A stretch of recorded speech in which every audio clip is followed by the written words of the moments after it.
أعوذ بالله من الشيطان الرجيم بسم الله الرحمن الرحيم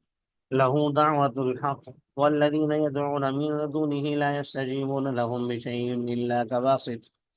إلا كباسط كفيه إلى الماء ليبلغ فاه وما هو ببالغه وما دعاء الكافرين إلا في ضلال صدق الله العظيم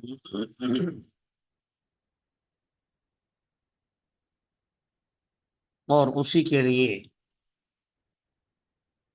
حق کی پکار ہے، لفظی ترجمہ ہے، اسی کے لیے حق کی پکار ہے۔ سادہ لفظوں میں آپ یوں بھی کہہ سکتے ہیں، کیونکہ یہاں پر خبر کو مقدم کیا گیا ہے اور مبتدا کو مؤخر کیا گیا ہے، اس سے کلام میں حصر پیدا کرنا، تاکید پیدا کرنا بھی مقصود ہوتا ہے۔ تو یوں ترجمہ کیا جا سکتا ہے کہ وہی ہے جس سے جسے پکارنا برحق ہے، وہی ہے جو پکارنے کے لائق ہے۔ اور وہ لوگ جو والذین یدعون من دونہ، وہ معبودان باطلہ جن کو وہ پکارتے ہیں اللہ کو چھوڑ کر، لا یستجیب لہم بشیء، وہ تو ان کو کسی چیز کا جواب بھی نہیں دے سکتے، زبانی بھی اور فعلی بھی، یعنی ان کی وہ دعا قبول کر لیں اور ان کو وہ چیز عطا کریں، ایسا بھی نہیں، اور ایسا بھی نہیں کہ ان کو چلو قولاً کوئی جواب دے دیں، کیونکہ جو فرشتوں کو پکارتے ہیں یا انبیاء کو، حضرت عیسیٰ علیہ السلام کو، حضرت عزیر علیہ السلام کو، تو ظاہر ہے ان کا پکارنا، وہ تو اب اس دنیا میں ہے نہیں، فرشتے ہیں تو وہ دوسرے عالم کی مخلوق ہے، دوسری مکلف بھی نہیں ہے وہ، اور وہ انسان کو جواب دینے کی پابندی نہیں، اور جو پتھروں کے بنائے ہوئے ہیں وہ تو ویسے بھی نہیں بول سکتے۔ تو اللہ نے فرمایا ان کی مثال ایسی ہے، الا کباسط کفیہ الی الماء لیبلغ فاہ وما هو ببالغ، کہ ان کی مثال اس شخص کی طرح ہے جس نے اپنے بازو، اپنے ہاتھ پانی کی طرف پھیلائے ہوئے ہیں، کف ہتھیلی کو کہتے ہیں، پانی کی طرف اس نے اپنی ہتھیلی پھیلائی ہوئی ہو، اور مقصد یہ ہو کہ تاکہ پانی اس کے منہ میں پہنچ جائے، لیبلغ فاہ، لیکن حالانکہ وہ اس میں پہنچنے والا نہیں ہے، یعنی جب تک یہ لوگ خود پانی چلو بھر میں بھر کے اوپر نہ لے آئیں اور منہ میں نہ ڈالیں، اس وقت تو نہیں جا سکتا۔ اگر آپ سمندر کے کنارے بیٹھ جائیں اور یہ سوچیں کہ پانی آپ کے منہ میں آ جائے، ایسا تو ممکن نہیں ہے۔ تو اسی طرح یہ لوگ بھی، ان کی مثال ایسے ہی ہے کہ یہ ان کے سامنے بیٹھ کر ہاتھ پھیلائے ہوئے ہیں کہ شاید ان کی دعا قبول ہو جائے، لیکن ان میں تو قبول کرنے کی صلاحیت ہی نہیں ہے۔ وما دعاء الکافرین الا فی ضلال، نہیں ہے کافر لوگوں کی پکار مگر گمراہی میں، ان کی دعائیں نہیں ہیں مگر گمراہی میں، کا مطلب بیکار۔ اگر پکار سے مراد معبودان باطلہ کو پکارنا ہو تو پھر تو ظاہر گمراہی ہے، اور اگر دعا مراد ہو کہ اپنی جو یہ اپنے مقصد کے لیے جو دعائیں کرتے ہیں، تو بھی بیکار ہے، اس کا کوئی فائدہ نہیں ہے۔ اچھا، اس میں یہ لفظ ہے لیبلغ فاہ، فاہو آپ حضرات نے پڑھا ہوگا اسماء ستہ مکبرہ میں، نحو کے اندر 6 ہوتے ہیں، ابن، اخن، ہمن، حنن، فمن، ذو مال، یہ 6 اسماء ستہ مکبرہ ہیں، تفصیلات میں نہیں جاتے، ٹائم نہیں ہے۔ ان میں سے ایک جو میں نے عرض کیا 6، ایک ہے فمن، اس کا مطلب منہ۔ تو یہ جب مضاف ہوتا ہے، اب فا اصل میں ہے فمن، لیکن جب یہ مضاف ہوتا ہے تو اس کا میم الف سے بدل جاتا ہے، اس لیے یہاں پر آپ کو نظر آ رہا ہے لیبلغ فاہو، تو فاہو اصل میں ہو ضمیر ہے اور فا اصل میں فمن ہے۔ جی، وَلِلَّهِ يَسْجُدُ مَن فِي السَّمَاوَاتِ وَالْأَرْضِ طَوْعًا وَكَرْهًا وَظِلَالُهُم بِالْغُدُوِّ وَالْآصَالِ، اس میں آپ حضرات دیکھ رہے ہیں آگے لکھا ہوا ہے سجدہ، تو پڑھنے والے پر بھی سجدہ لازم ہوتا ہے، سننے والے پر بھی۔ تو آپ حضرات نے آج سونے سے پہلے یا ابھی عشاء کی نماز پڑھیں گے تو ایک سجدہ کر لینا ہے یاد سے۔ اللہ ہی کے لیے سجدہ کرتی ہیں وہ تمام چیزیں جو آسمانوں میں ہیں اور جو زمین میں ہیں، طوعا و کرہا، چاہتے ہوئے اور نہ چاہتے ہو، وظلالہم بالغدو والآصال، اور ان کے سائے بھی صبح و شام۔ گویا اللہ کے سامنے تمام چیزیں سجدہ ریز ہیں، جو کچھ آسمان اور زمین میں ہے۔ سجدے سے مراد کیا ہے؟ بعض مفسرین نے تو لکھا ہے کہ حقیقی سجدہ مراد ہے۔ وہ کب کرتے ہیں، کیسے کرتے ہیں، یہ تمام چیزیں، تو جو ہمارا سجدہ کرنے کی نوعیت ہے کہ ہم دونوں ہاتھ زمین پر رکھتے ہیں، دونوں گھٹنے بھی اور دونوں پاؤں بھی، اور پھر اپنا چہرہ بھی، اور رب کے سامنے ہم جھک کر کہتے ہیں سجدے میں سبحان ربی الاعلی، سبحان ربی الاعلی وغیرہ، تو یہ ہماری سجدہ کرنے کی کیفیت ہے۔ باقی چیزوں کی کیا کیفیات ہیں تو وہ ظاہر ہے ہمیں معلوم نہیں ہے، وہ اللہ تبارک و تعالی ہی بہتر جانتے ہیں۔ ہمارے لیے اتنا ضروری ہے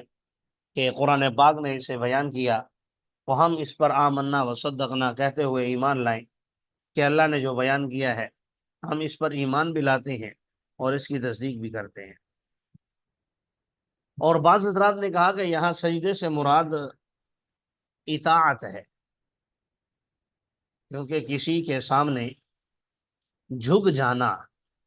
سجدہ کر لینا، یہ اطاعت اور اتباع کا آخری درجہ ہے، اس لیے یہ عبادت اللہ کے علاوہ کسی کو جائز نہیں ہے۔ لیکن سمجھانے کے لیے عرض کرتا ہوں کہ جیسے آپ دیکھتے ہیں لوگوں کو کہ وہ اپنے پیروں کے سامنے یا مزاروں پر، تو ظاہر ہے یہ ان کی عقیدت کی انتہا ہوتی ہے جب وہ سجدہ ریز ہوتے ہیں، اگرچہ غلط ہے، نہیں ہونا چاہیے۔ اور ہماری شریعت میں سجدہ تعظیمی بھی کسی کو جائز نہیں ہے، سجدہ عبادت تو ویسے ہی کفر ہے۔ تو یہاں مراد سجدے سے میں عرض کر رہا تھا دوسرا معنی، اللہ تبارک و تعالیٰ کے احکامات کے آگے جھک جانا، اللہ کی اطاعت میں جھک جانا، چاہتے ہوئے نہ چاہتے ہو، خوشی سے نہ خوشی سے، دل چاہے یا نہ چاہے، اللہ کی اطاعت کرنے پر تمام چیزیں مجبور ہیں۔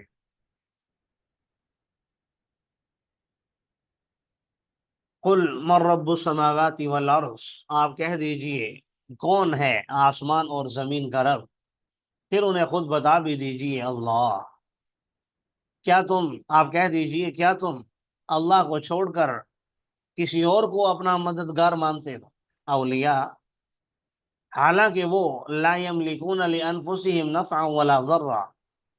وہ مالک نہیں ہیں اپنے آپ کو نفع دینے کے اور نہ نقصان دینے کے۔ جب وہ اپنے آپ کو نفع اور نقصان نہیں دے سکتے تو تمہیں کہاں سے دیں گے؟ آپ کہہ دیجئے کیا نابینا اور بینا برابر ہو سکتے ہیں؟ پوچھئے ان سے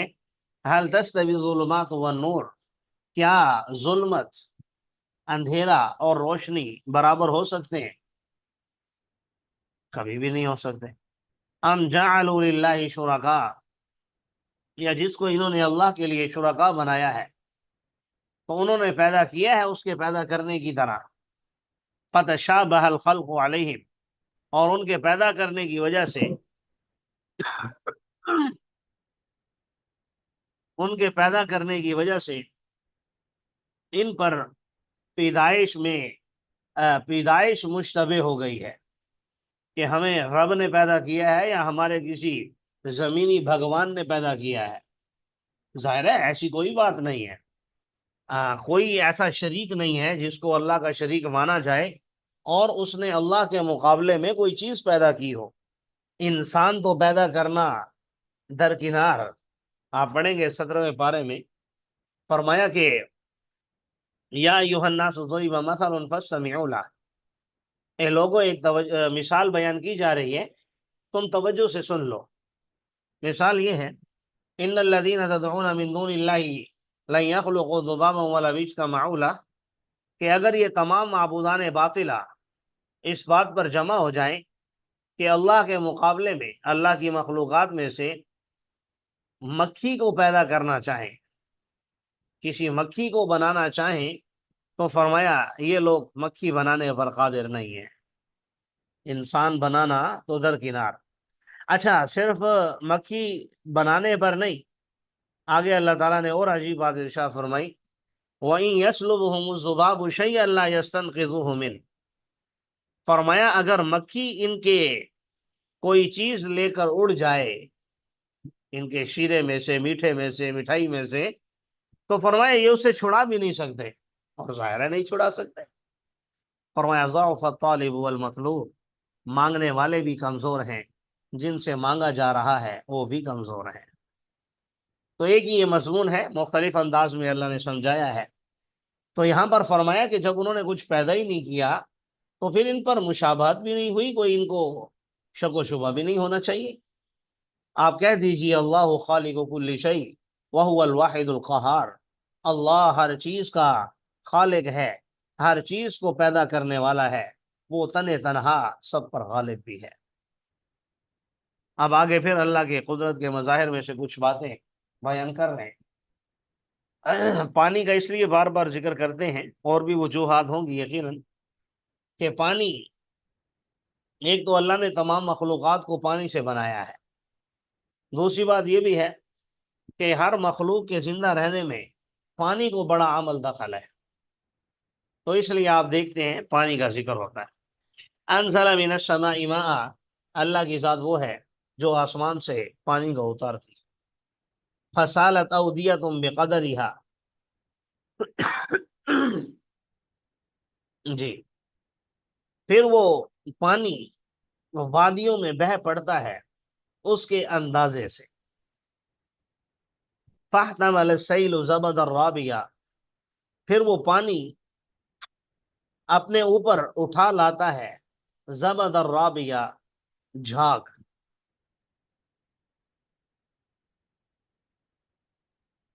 زبدہ کا معنی جھاگ، اور رابیہ کا مطلب پھولا ہوا، اپنے اوپر پھولا ہوا جھاگ لے آتا ہے، اور اس چیز میں سے جسے وہ جلاتے ہیں آگ میں، زیورات کو تلاش کرتے ہوئے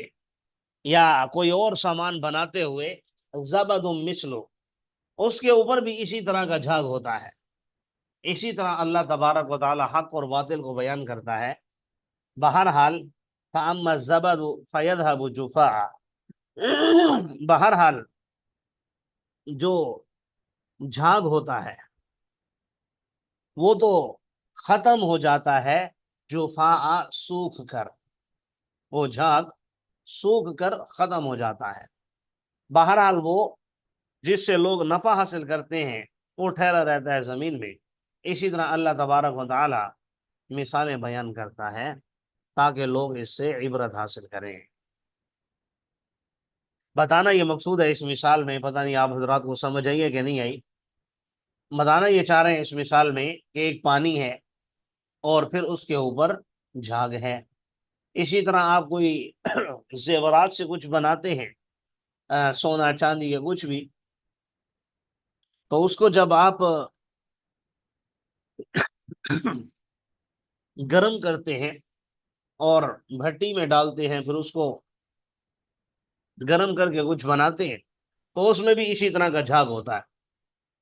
تو جھاگ پھر ختم ہو جاتا ہے، جو اصل چیز ہوتی ہے وہ باقی رہتی ہے۔ تو اسی طرح بسا اوقات آپ کے سامنے، آپ کی زندگی میں حق ہوتا ہے،